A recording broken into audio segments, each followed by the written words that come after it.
pasti bisa, yuk bisa yuk, itu kan kata-kata yang menurut aku positif gitu. Tapi kenapa ya jatuhnya di aku malah nggak positif, malah bikin aku jadi greget sendiri gitu. Dan akhirnya aku nanya nih ke diriku sendiri, mikir sendiri gitu, apakah yang ngerasain gini cuman aku atau teman-teman yang lain juga. Dan setelah aku research, ternyata uh, keadaan kayak gitu itu ada nama signifikannya, yaitu toxic positivity. Nah, jadi toxic positivity itu um, adalah ungkapan yang digunakan untuk menggambarkan perilaku menjaga optimisme, harapan, dan suasana yang baik meski berada dalam situasi negatif. Nah, aku jadi merasa relate, oh ya mungkin selama ini kata-kata semangat dan lain sebagainya itu toxic positivity jatuhnya. Itu kan ungkapan-ungkapan yang optimis gitu, tapi menurut aku di keadaan yang seperti itu kayaknya nggak perlu deh terang-terangan ngomong semangat-semangat gitu. Dan akhirnya menurut aku pribadi tuh apa ya, kata-kata semangat itu malah nggak punya makna lagi, atau malah jadi pembawa-pembawa aura positif yang palsu gitu loh, yang akhirnya butain kita sendiri terhadap fakta-fakta yang harusnya kita hadepin. Jadi misalnya nih, kita dalam satu kondisi yang emang negatif banget gitu, terus kita bilang ke teman kita, terus teman kita kayak nyemangatin kita, akhirnya kita jadi akhirnya, oh ya kok ini bisa diselesain kok, yakin aja bisa diselesain, yakin aja bisa diselesain, padahal secara nggak langsung ternyata kita lari dari keadaan itu. Dan malah keadaan itu makin, karena kita lari ya, jadi makin besar gitu loh tanpa kita sadari.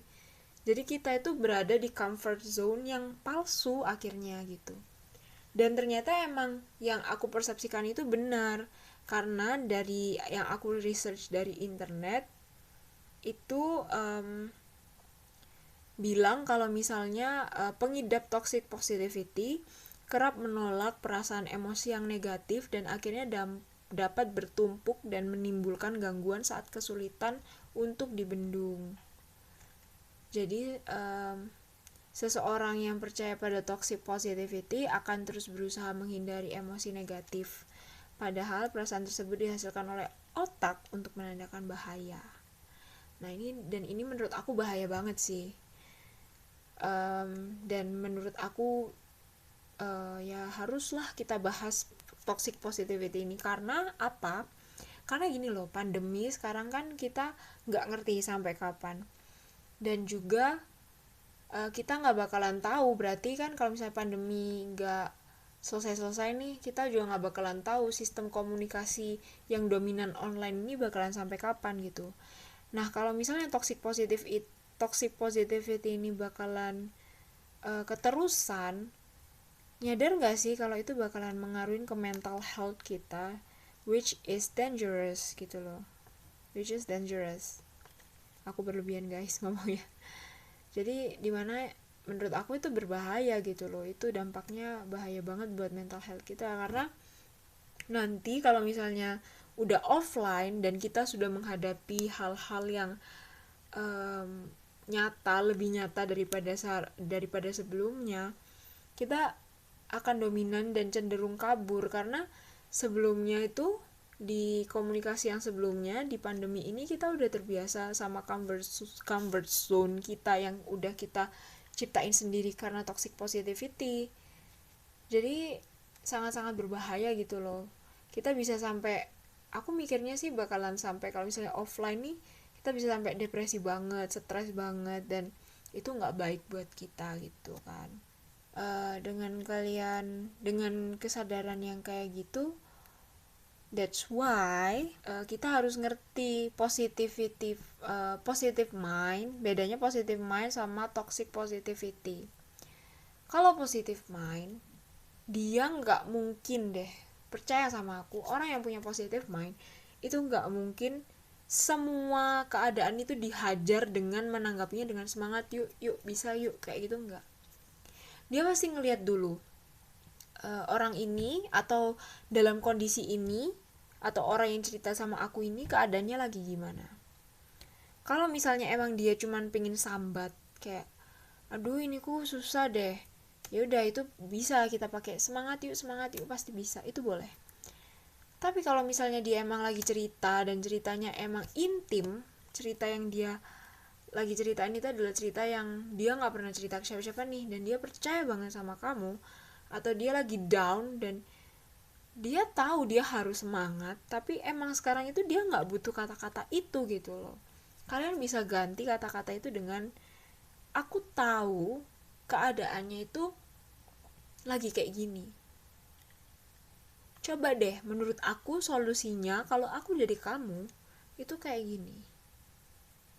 Terus baru terakhir itu bilang ayo deh kita pasti bisa kok keluar dari masalah ini, kita pasti bisa lebih baik, kita bisa lebih baik, bisa diganti dengan itu gitu loh. Jadi nyemangatin orang itu nggak harus dengan kata-kata semangat itu sendiri, kita bisa ganti dengan cara yang lain gitu loh. Misalnya kayak kita ngasih tahu dulu kondisinya kayak gimana, kita ngasih dulu solusi menurut kita kayak gimana, baru terakhir kita bilang kita pasti bisa. Itu mungkin menurut aku akan lebih baik gitu loh, daripada kita ngomong langsung semangat ya kamu pasti bisa gini-gini. Itu nggak apa ya, menurut aku nggak efektif aja gitu. Dan apalagi dengan komunikasi yang sekarang online, kita nggak bisa tetap orang muka orangnya langsung, bisa jadi salah paham juga dan bisa bikin orang yang dapat masalah itu down, kan juga bahaya juga gitu kan. Ya jadi itu deh toxic positivity dan semua hal yang aku tahu tentang toxic positivity. Kenapa aku mau bagi itu, karena menurut aku itu penting banget gitu loh. Karena orang kalau misalnya udah down dan gak ketemu dengan circle yang tepat, itu akan sangat-sangat mempengaruhi mental dia dan itu gak baik. Karena mental, semua yang ada dalam diri kita, walaupun fisik kita itu semuanya bergantung atau berpusat pada mental kita, pada otak kita, pada pemikiran kita, mindset kita pada saat itu. Jadi menurut aku itu penting, karena kalau misalnya ini keterusan dan menjadi kebiasaan,